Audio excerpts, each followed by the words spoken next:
Hello, beautiful yogis. This is Restorative Yoga, and so let's find our way to lie down in the open book shape.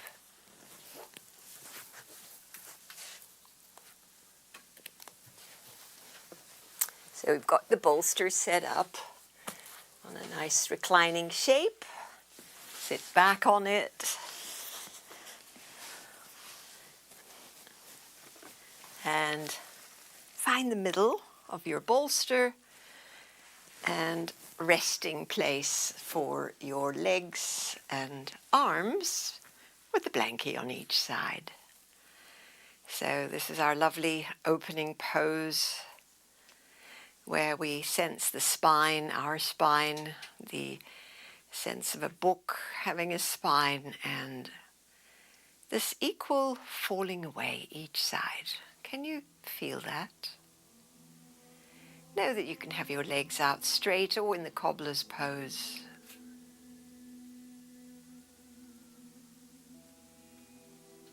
Today, the invitation,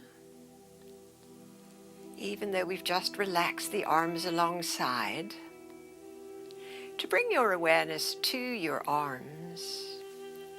Spreading your palms a little bit, let your arms on the inhale float up. Now, you don't have to go high, just the sense of floating up.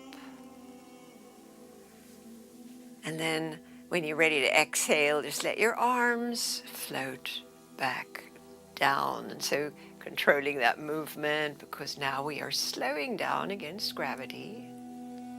We'll go again, the inhale, rising arms.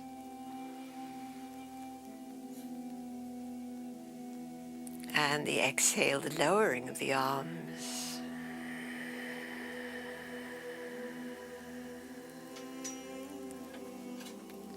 Let's do this one more time.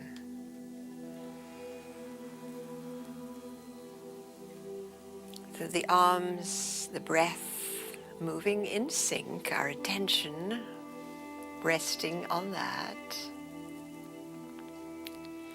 And this time we'll inhale the arms to vertical, and then on exhale bend your elbows and place your thumb in the opposite side, and then bring your elbows, your forearms, to rest on your brow or perhaps overhead. And so now we have the armpits, the armpit chest a little opened with this shape. The invitation now is to bring your awareness to a soft belly and initiate your breath here and feel it rise.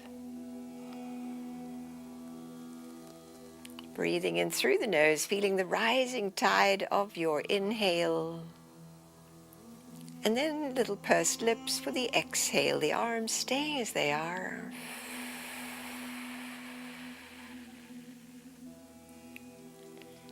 Nose breathes in again. Feel that breath rise from your low belly, flaring out your lowered ribs, and how it rises that we can actually feel to the very top of the chest, to the collarbones, and then we'll blow it away.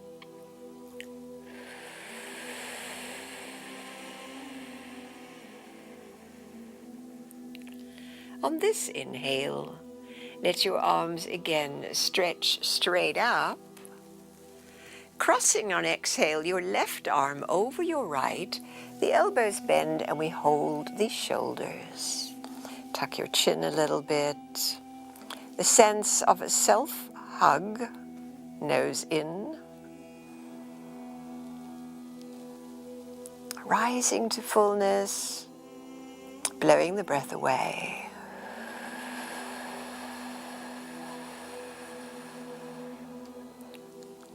The inhale, the arms rise up again.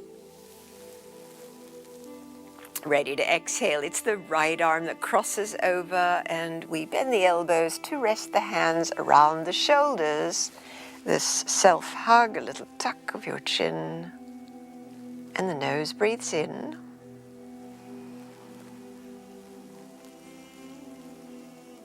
And we blow the breath away.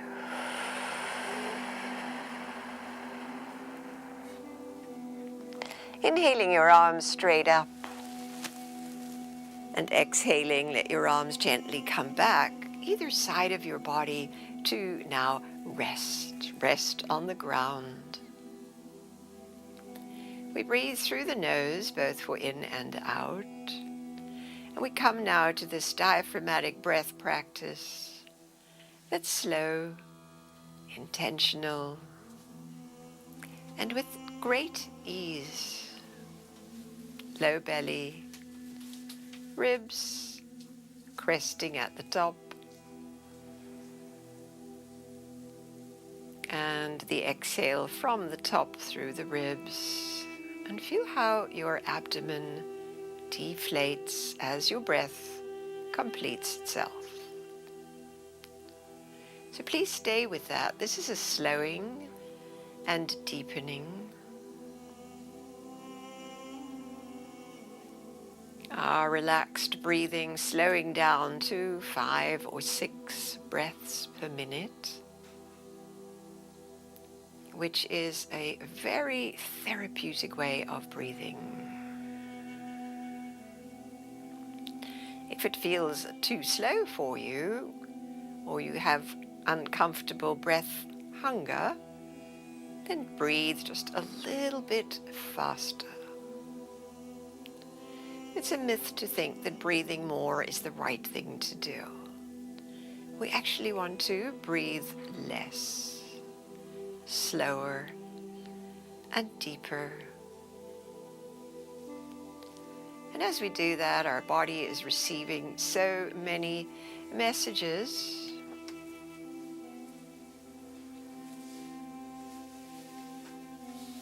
And largely the main message is it's okay to chill out. We can relax now. And this is our relaxation practice, currently in the open book shape.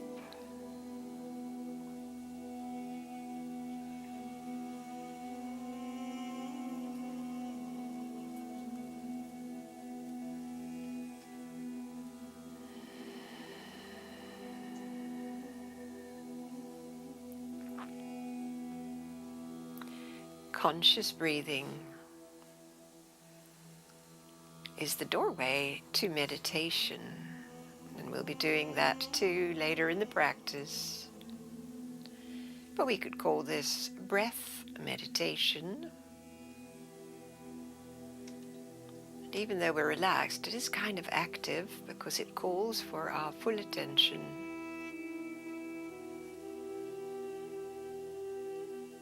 Finding the cadence of your breath capacity at this time.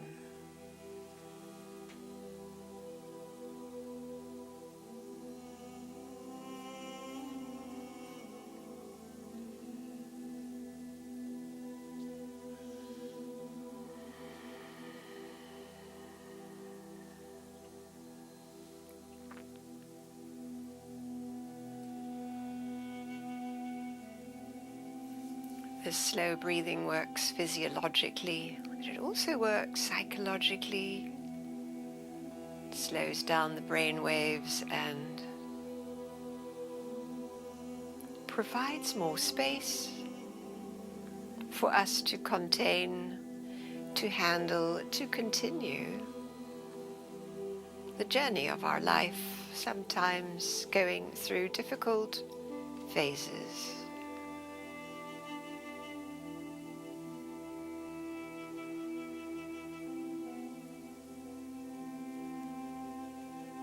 We stay with the same pattern.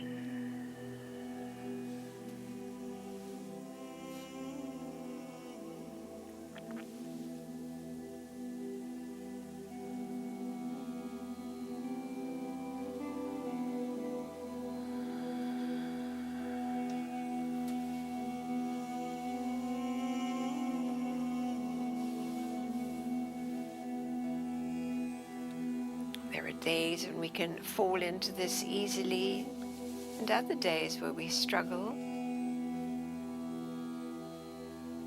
Our struggles are often fluctuations of thoughts and emotions.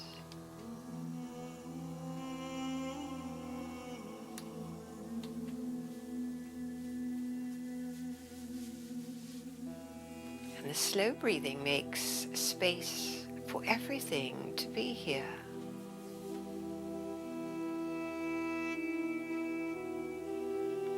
We reframe attention and we do not suppress.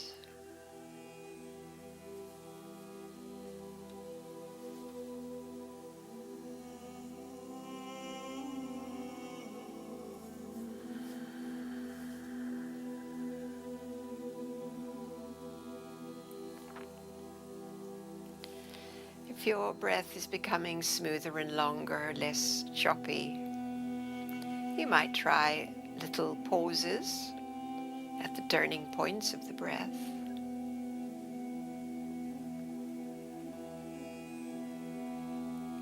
Not long retentions at this point, just 2 or 3 heartbeats, and continuing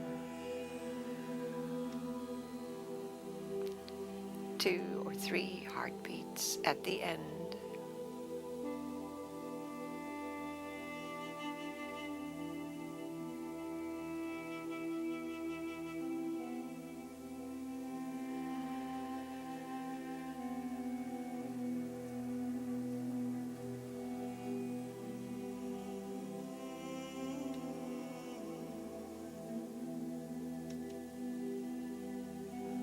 Direct path of the breath.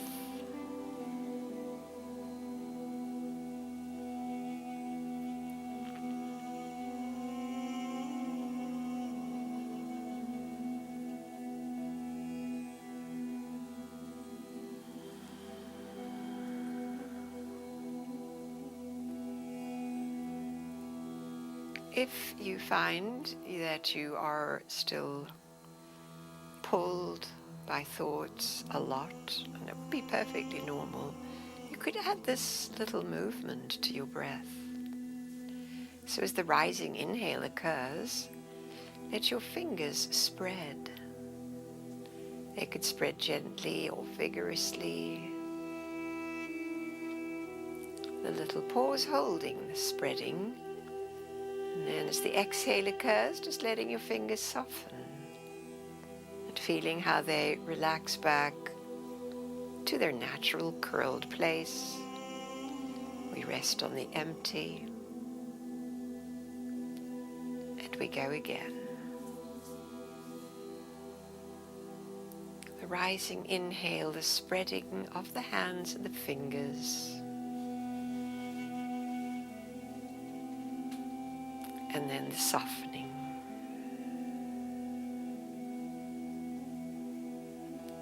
Please cue yourself.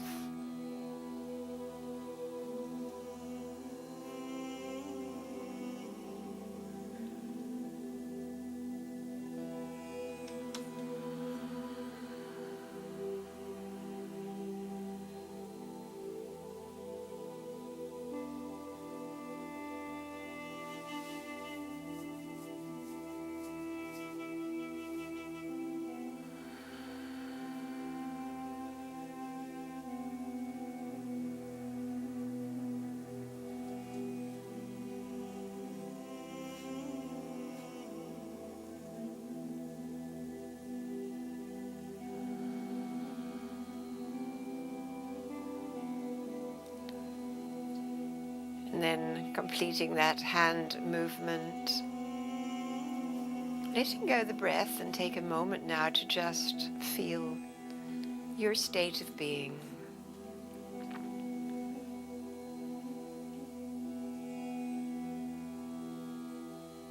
Our intention in tonight's practice is to relax ourselves, to reset the body, mind. And you might have a personal intention, you might bring that in now.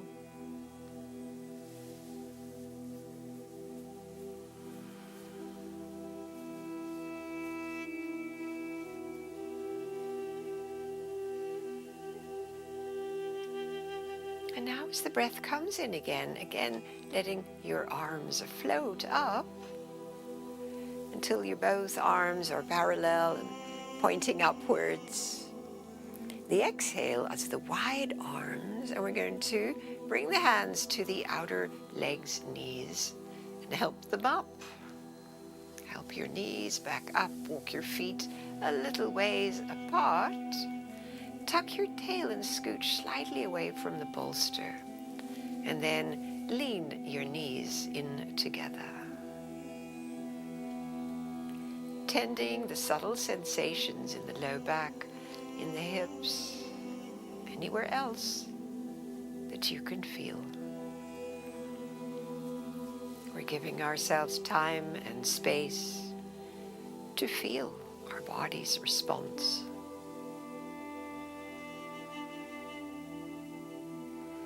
And now we're ready to continue on to our next yoga pose. So rolling to the side, we're going to set up for our next shape, which is the revolved child's pose. So the bolster stays. We use one blanket to cushion to sit on. So we've opened it, sitting side onto your bolster. So I'm on my left hip, so good to start the same way. And then we place a hand each side of the bolster, lifting up, and then lying forward along the midline. So just as we lay on the back, in the middle, now we try to find the middle of the front and settle your arms. And this falling forward shape, but we're held in a little spinal twist. So you might feel where that is happening. Perhaps you can feel a little stretch in your left low back.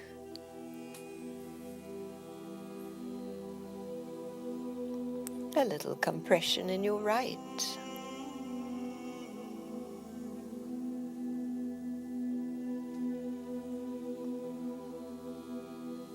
And as you feel all that, feel the incoming breath into those places, making even more space internally.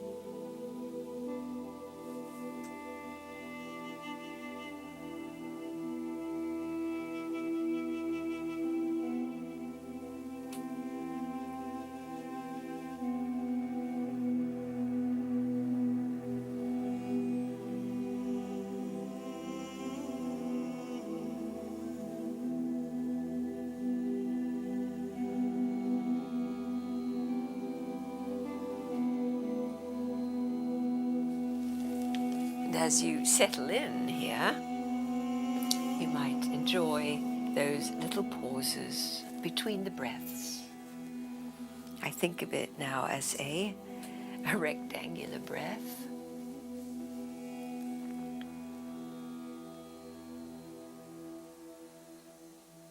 You might even add a little count. It might be 4 in to hold and 4 out to hold.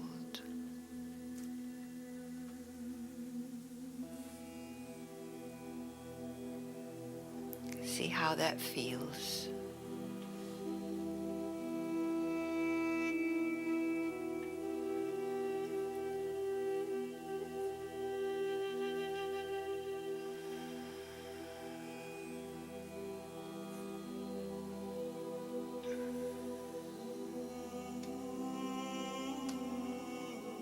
We are breaking up automatic breath patterns.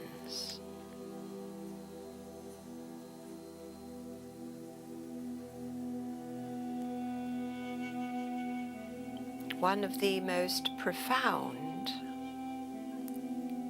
effects of yoga is the breaking up of habitual patterns, be it in our breathing, in our mental processes, in our habits. It is those repetitive habits that make up our life. And we are born with a tendency to particular kind of habits. We come in with that. The yogis call these habits samskaras. Samskaras, the patterns that have been with us through lifetimes, a lot in this life. And so yoga invites us to break those patterns, because often the patterns are hurtful, harmful, and limit us.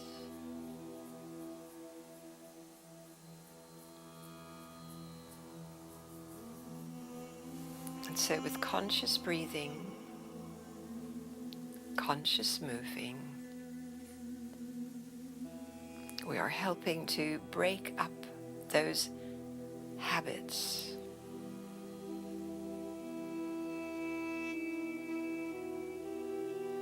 And that can take a lifetime. We all know how hard it is to break a habit.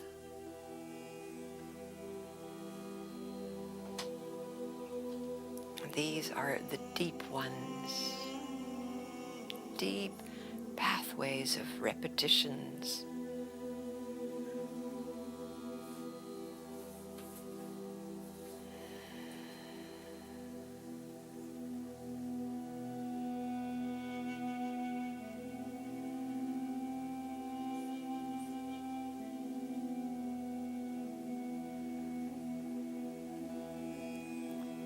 And simply conscious breathing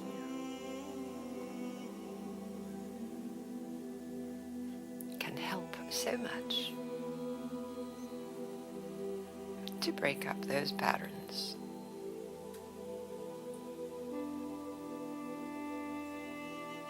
Patterns of reactivity.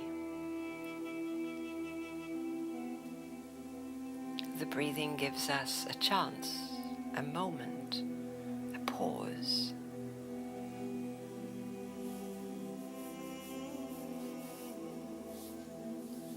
A greater choice point to respond to what life throws at us.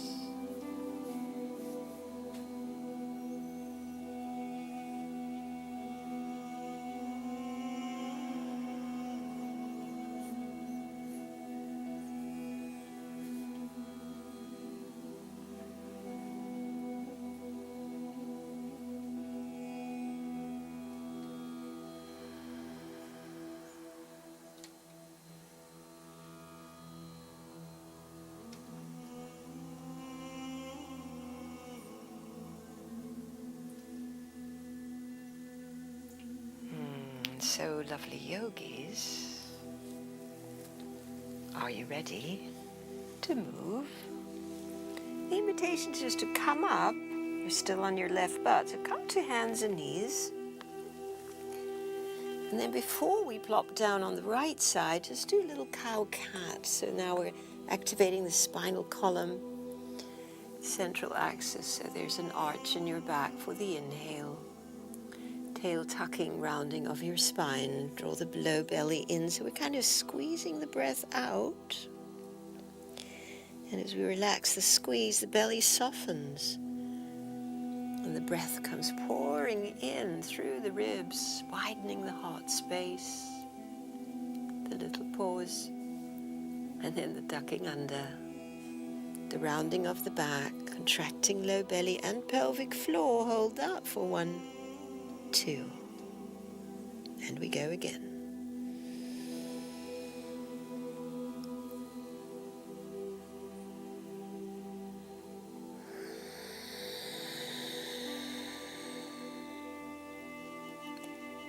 Nice, and then we'll walk the knees to the left and plop down on the right butt cheek so that we are ready. You can bring your supported blanket for that top knee. We're ready now to face the bolster, rotating the ribs and walking forward. Lying forward right in the middle, and rest in your right ear, and let the bolster and let the ground hold you. Physical dropping into the support.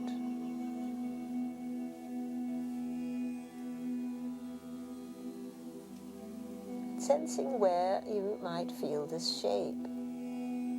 You might notice that the compression has moved now to the left side, left low back, and the stretch in the right.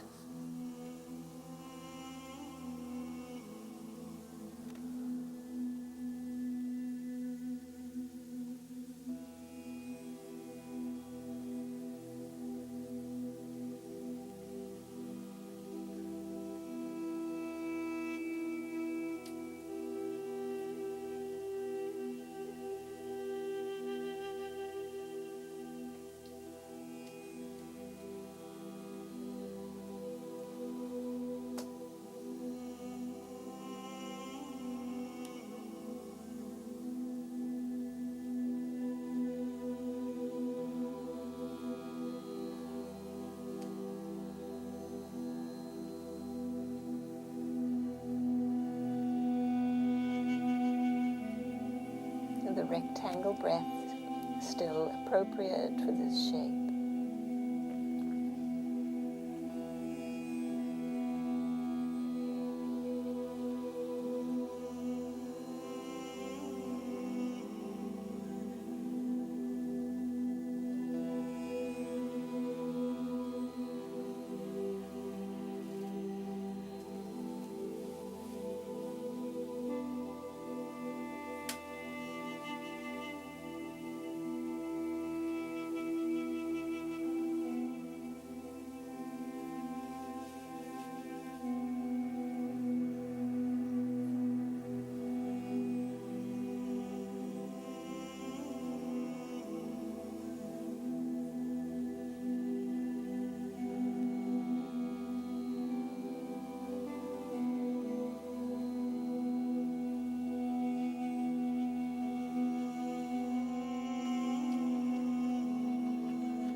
Continuing to breathe in the revolved child's pose.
And now, very gently coming out of this pose as we did before. So coming off your right butt, come to hands and knees. Same breath pattern for cow-cat.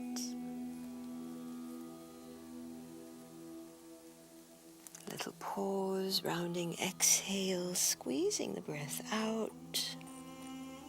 Little pause.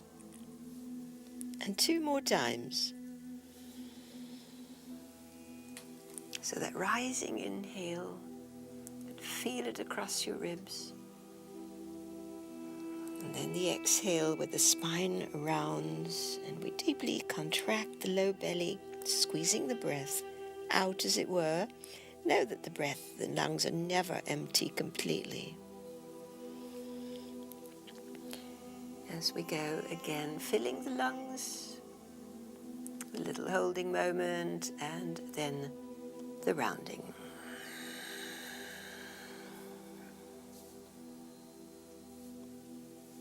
From here, we segue into child's pose, which could also be over this bolster, sitting back on your feet. If you have knee pain, pop a blanket behind your knee, and then just lie forward, directly forward, so the spine no longer has a twist in it, no longer is revolved, and just snuggle in small, the little child's pose. So in this shape, there's a little compression in the legs and stretch across the whole back.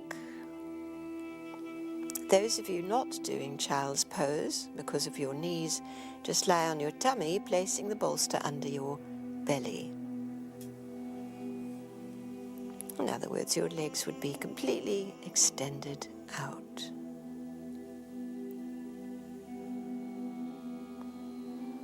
And so whichever pose you've chosen, crocodile with the straight legs or child's pose, settle in to your conscious breathing again,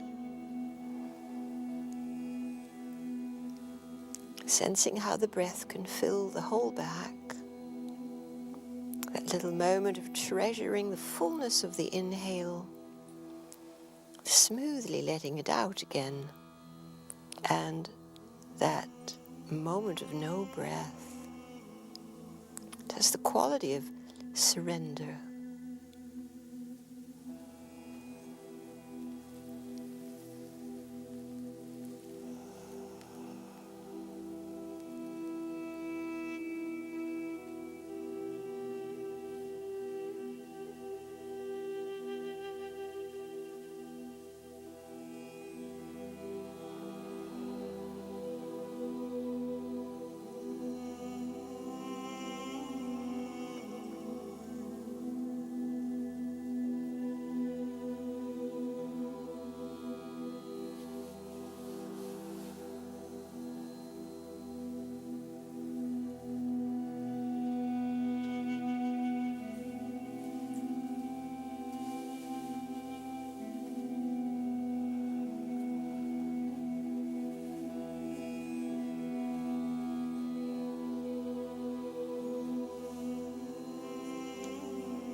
Every now and then you might change your head position forward or to the side.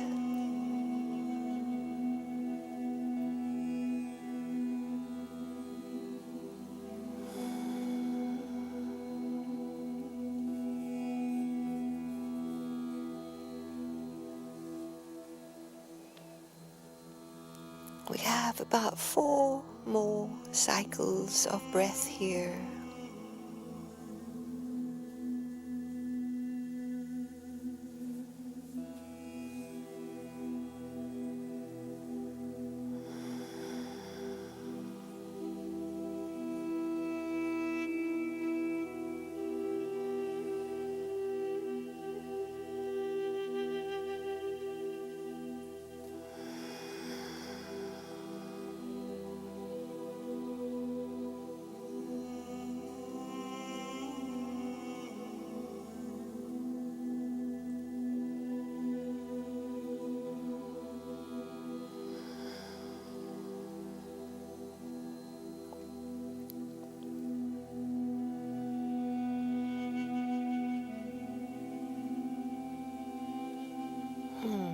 So yogis, are you ready to come out of this shape? Come back to fours. And if you've been in child's pose, it might feel really nice to give your legs a bit of a stretch. Right leg, ball of the foot on the mat, just push through that heel, give that leg a good stretch, and then do the same with the other leg.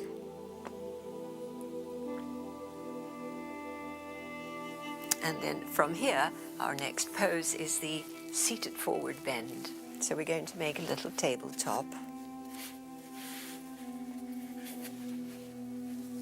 with the 2 blocks, your bolster over it, and I always remind you, you could use your coffee table or your dining room chair, any nearby bit of furniture if you don't happen to have blocks. And then we just sit down on a folded blanket, and I like straddle legs, but you can also do cross-legged shape. And we get to lie forward now, brow resting on your piled up hands. Adjust your shoulders, your elbows, so that everything feels supported.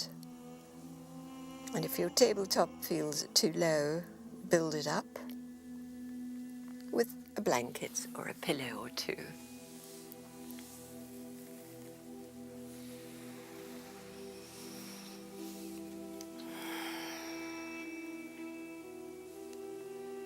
And enjoying now your breath,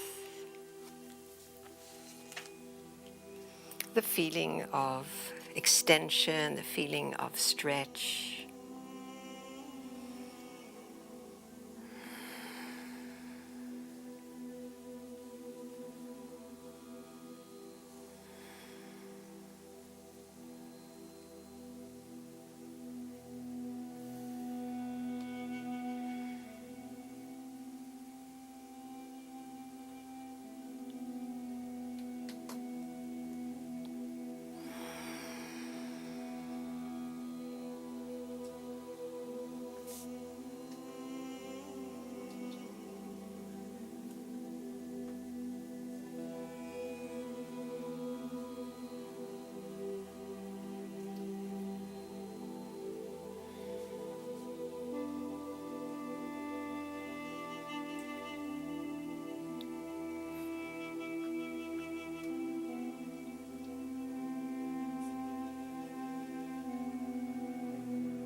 Enjoying your breath and the shape. I have for you something rather special tonight, which is a story. And so while you rest and breathe in this shape, we're going to start with a story. And the story is called Rumi's Cat.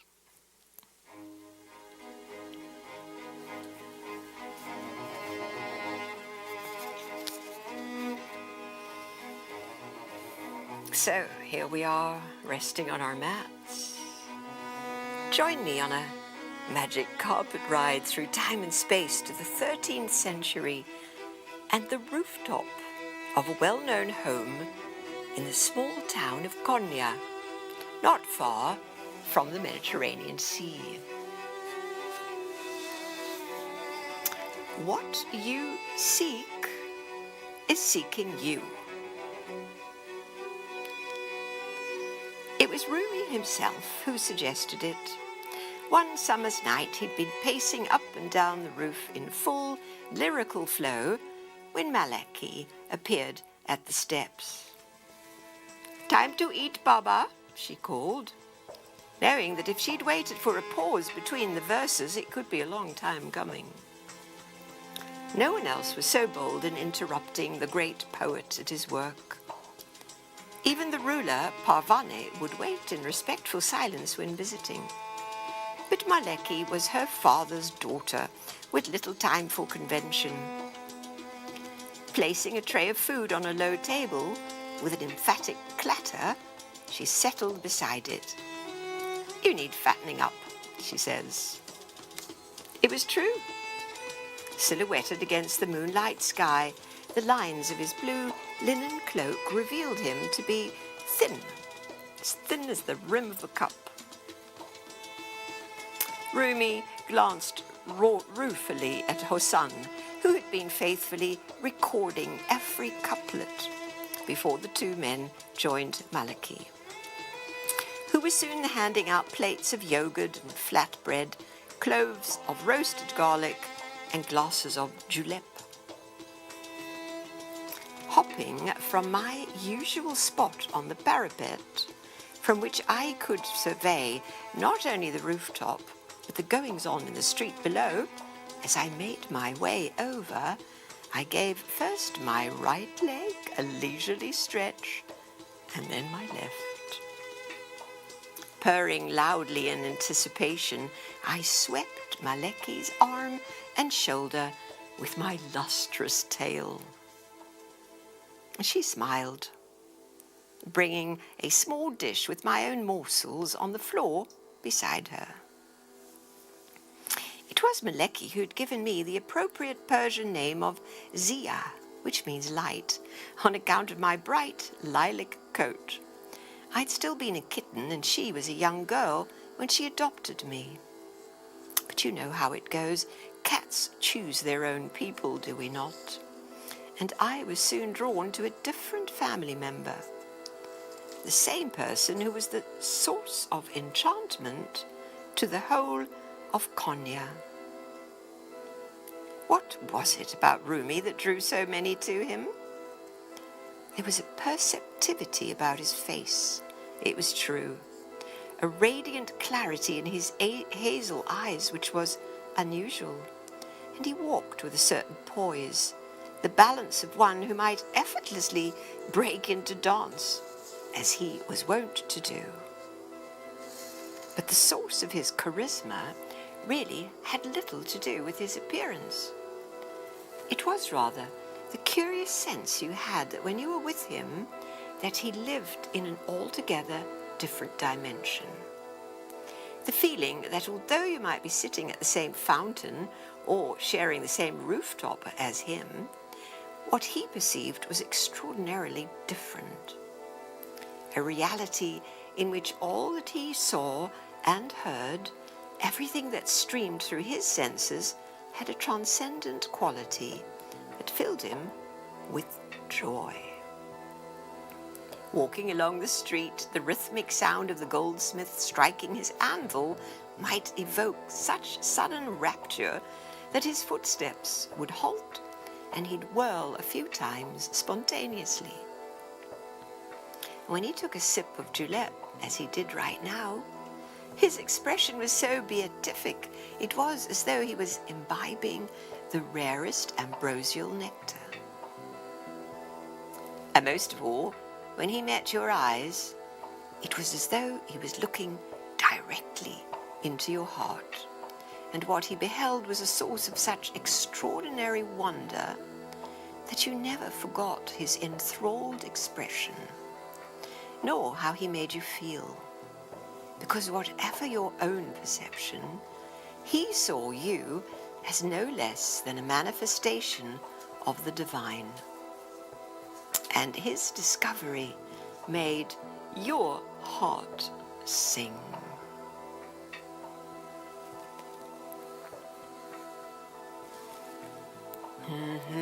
So, beautiful yogis, a little pause in the story as we come up now from the seated forward bend and sit a moment and take a moment to take your arms back. Can you clasp and draw your arms straight and lower your chin? Just a little upward back stretch. And we go now to our next pose, which is going to be legs over the bolster or up against the wall. So this is the elevated leg position, which is always so nice after the seated forward bend. So let's make our way here. You're going to love this. After stretching your back in the forward motion, now the back completely supported, at rest. Feeling the pleasure of this shape.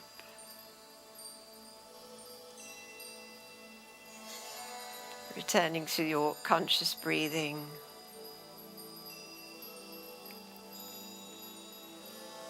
And as you settle in here, I'm going to tell the story through the eyes of Rumi's cat.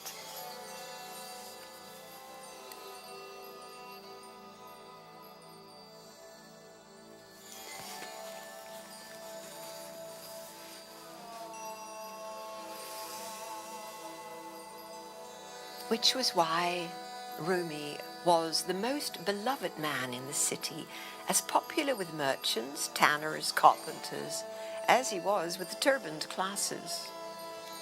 He was as warmly received at the Sultan's palace, where Tamara, widow of the late Sultan, was his greatest devotee, as he was at the tavern, where he would discuss very worldly matters with Armani and other working girls.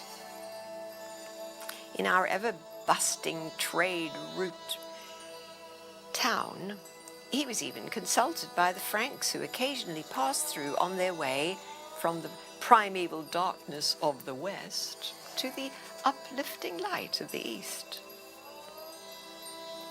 The only people who truly disliked Rumi were the mullahs, scandalized by his refusal to conform to their narrow views about how life should be lived.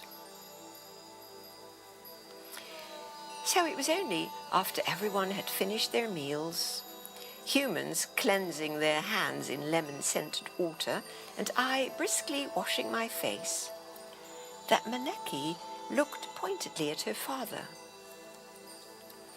"Rabbi Gottlieb wants to see you," she said. Rumi nodded. He mentioned that in the street a few days ago. The constant clamour to see him was part of the reason that our teacher spent his evenings up here, out of sight to all but his family. It was the only way he could create much-needed time for composition. He's been hanging around the place all day. The madras? He raised his eyebrows. An Islamic school was no place for a rabbi to be seen, and an orthodox one at that. Is he still there now? Downstairs, confirmed Maliki. Rumi glanced at Hossam, requesting forbearance. No matter how bright the spark of creativity, when people sincerely sought his counsel, he would put aside whatever he was doing for them. And as Maleki well knew. It's why she only mentioned the Rabbi Gottlieb after he'd finished eating. "Oh, you'd better send him up," he said. Rabbi Gottlieb was a mountain of a man, dressed in somber black, with a great rabbinical beard. As striking as his size, that night was his demeanour. From the moment he stepped onto the rooftop, more evident than anything, was his anguish. Shoulders bowed and tormented, his face drawn. When he greeted Rumi and Hossam, he was unable to even meet their eyes. After deploring his own intrusion, he soon explained why he had been waiting to see our teacher. "When we first met, dear sir, you spoke with great insight about the holy book of the Jewish people, our Torah." The word tumbled from his mouth. "What you said matched the insights of our finest scholars. Your teachings moved me deeply. Then, yesterday, your own work, the Masnavi, was being read outside your school, and even now, as I recall those verses," he was shaking his head, "I can't avoid the conviction that they are the words of a man touched by God. So my question is very simple. For only an instant, he shot a glance at Rumi with the apprehension of one about to receive some harsh but unavoidable verdict. Which religion is better, yours or mine? Junan! Rumi's voice was warm as cinnamon as he used the Persian term of endearment. Junan, a word meaning quite literally, my soul. Yours is a simple question, but I fear the wrong one. He waited until Rabbi Gottlieb was finally able to look him in the eyes. For you, he smiled, of course your religion is better. It is the best of all. Why should you give up your birthright? The commandments you so diligently obey, the traditions that bind you to your family and your people, why would you walk away from all that? Rabbi Gottlieb's relief was instant. As though being unburdened of a great weight, he began hitching himself more upright. Nevertheless, there were misgivings in his expression as he continued under the percipient gaze of our teacher. And the right question? He prompted. Rumi paused, the stillness of the night gathering with each moment, giving emphasis to what he was about to say. And when he spoke, his words were steeped with significance. The question is not which religion, but how to practice it. Rabbi Gottlieb had been apprehensive, but now the question was out in the open, and the answer seemed to him to be obvious.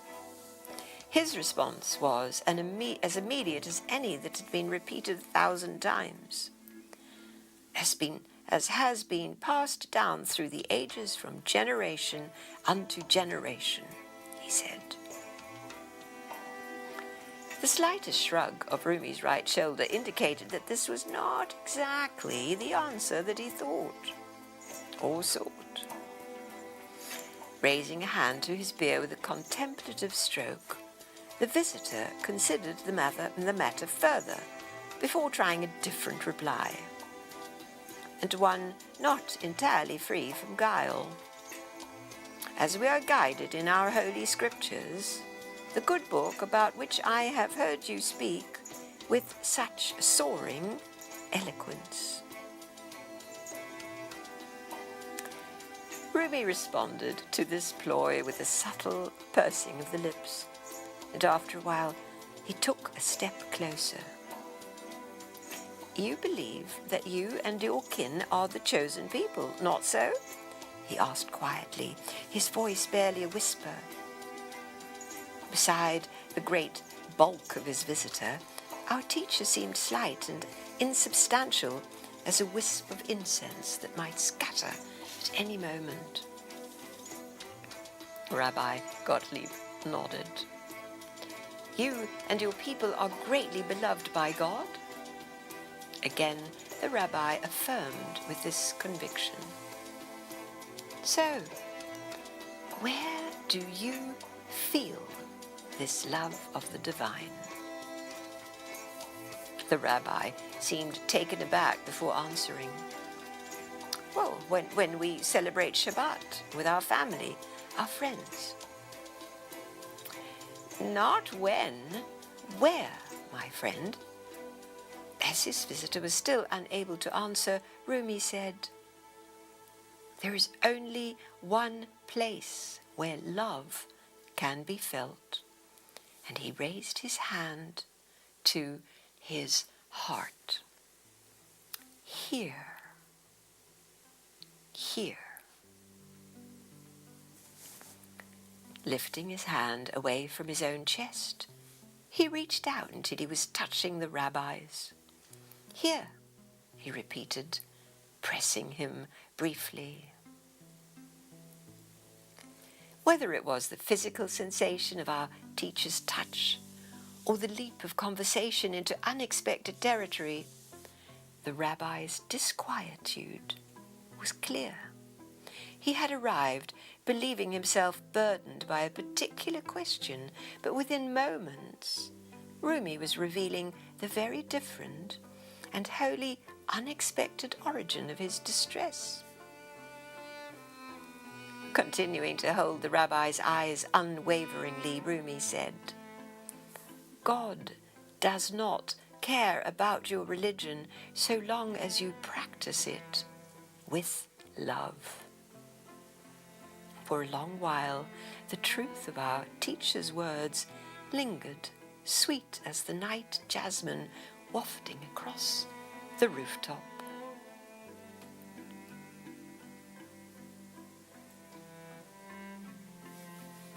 Rabbi Gottlieb shuffled from one foot to the other.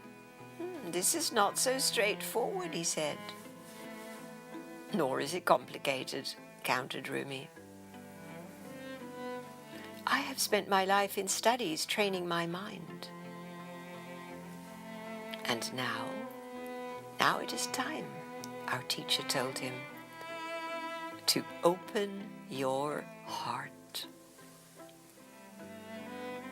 "Oh, I wish that were possible," Rabbi Gottlieb looked downcast.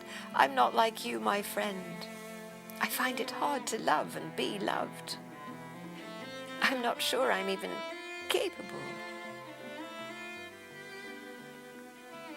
Junam. Rumi reached out to touch his arm. "Not only are you capable, it is your true nature. It's who you are. Once you let go of the very learned Rabbi Gottlieb, you won't be able to resist its force. You will be swept up by it." Our teacher's gaze was one of irresistible benevolence that had the power to make you melt. Our task, his eyes conveyed the full power of what he was saying, our task is not to seek out love, but merely to find the barriers within ourselves that we have built against it. And so direct was this response that in an instant the rabbi was struggling for composure, gulping in great breaths of air. For along with the words, our teacher had reflected back to his visitor his own innate goodness. His own innate goodness with such force that he was overwhelmed by it. Rabbi Gottlieb raising his hands to his face, and in the speechless light of the moon, his cheeks were flecked with silver.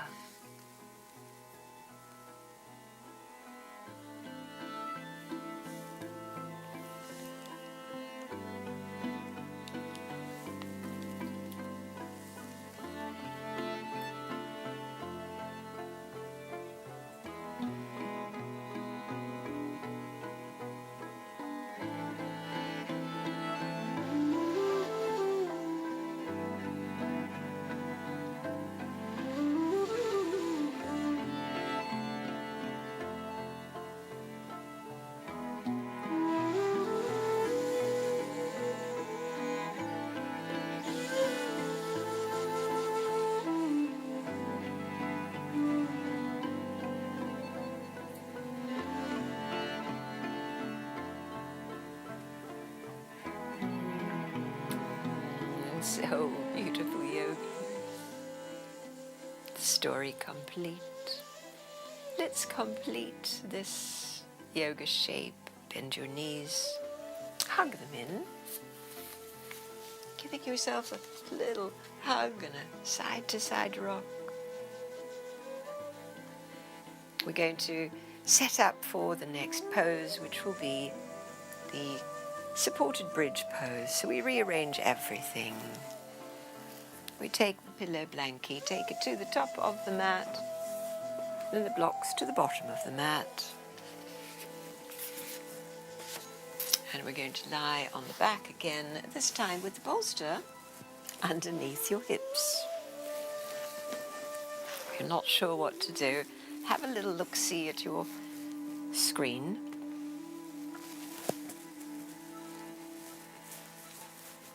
Just raise the bolster and bring it right under your hips, and stretch your legs and relax your arms, and find how your upper back now and the back of your heart are at rest.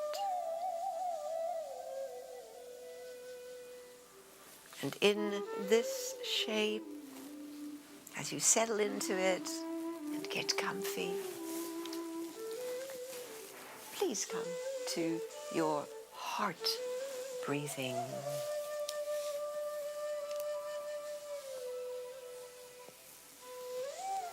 And it's as though we're breathing in and out of the heart.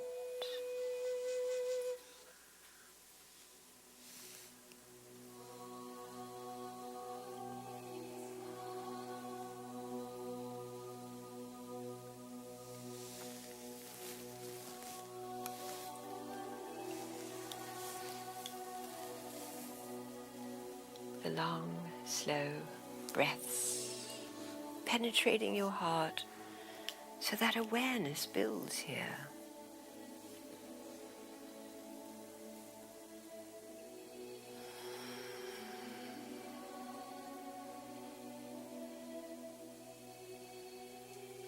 No matter what our beliefs, no matter what our early training, it is our heart, the place of love, that matters the most.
So, completing this shape,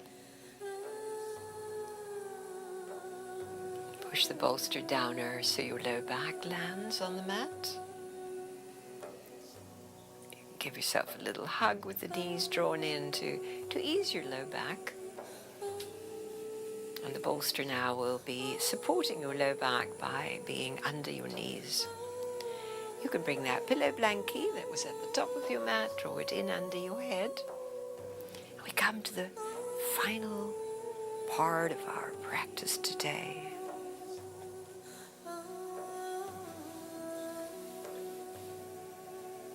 Where we simply feel our own aliveness.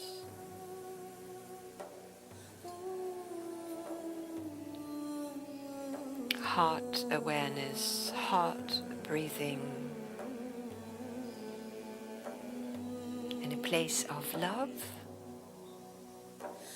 and gratitude.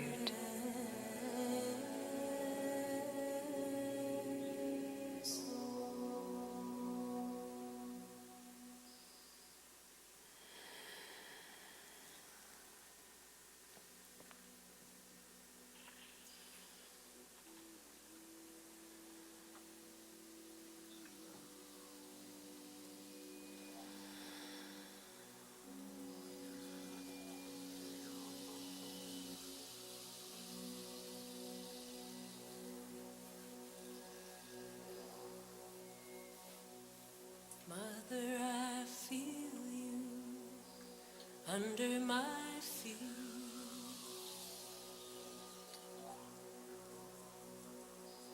Mother, I hear your heartbeat.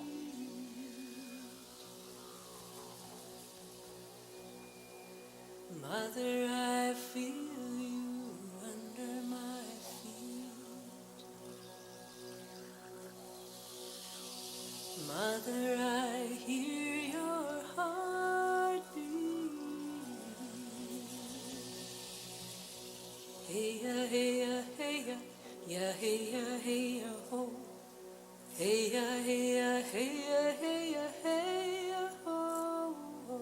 Hey ya, hey ya, hey ya, ya hey ya, hey ya, ho. Hey ya, hey ya, hey ya, hey ya, hey ya, ho.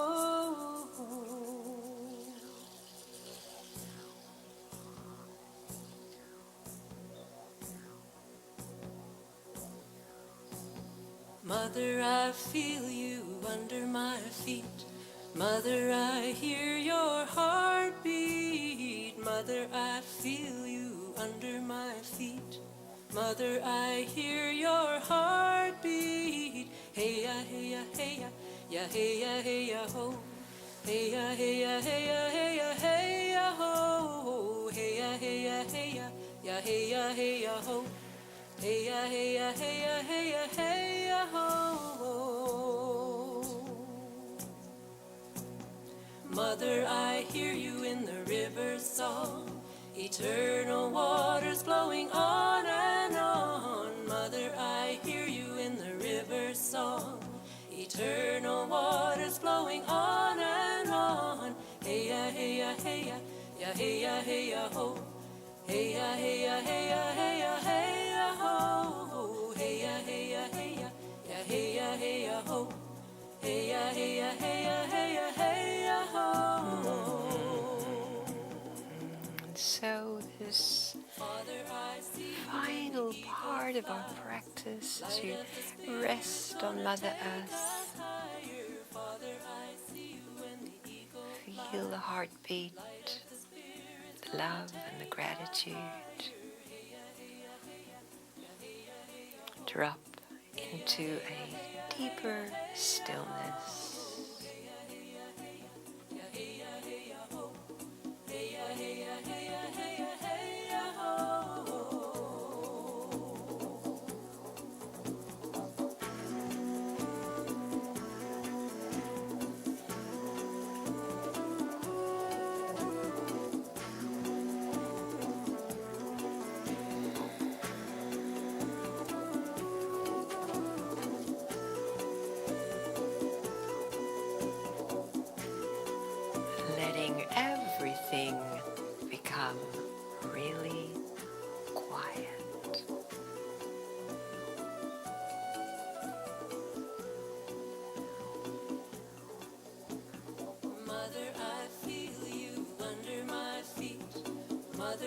I hear your heartbeat. Mother, I feel you under my feet.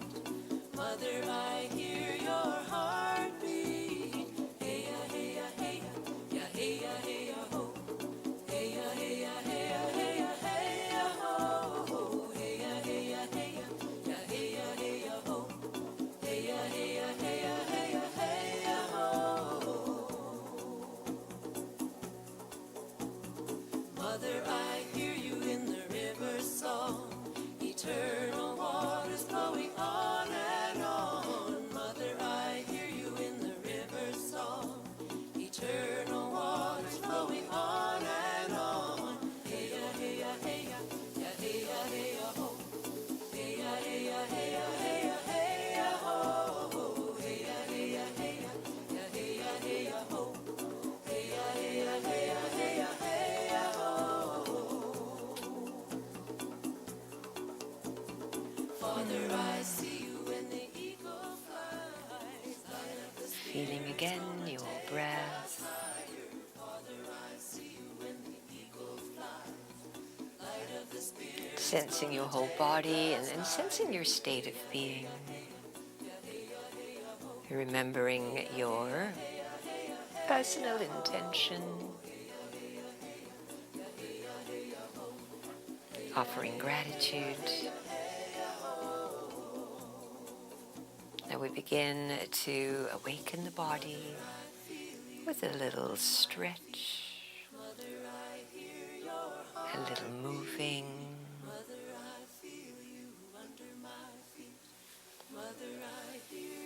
To draw your knees in as you roll onto your side and rest on the crook of your arm.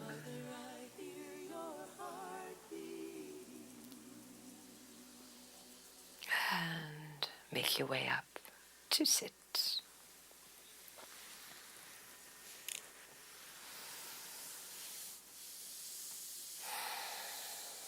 So grateful for your presence, beautiful yogis. Thanks for coming. Have a beautiful week. Namaste.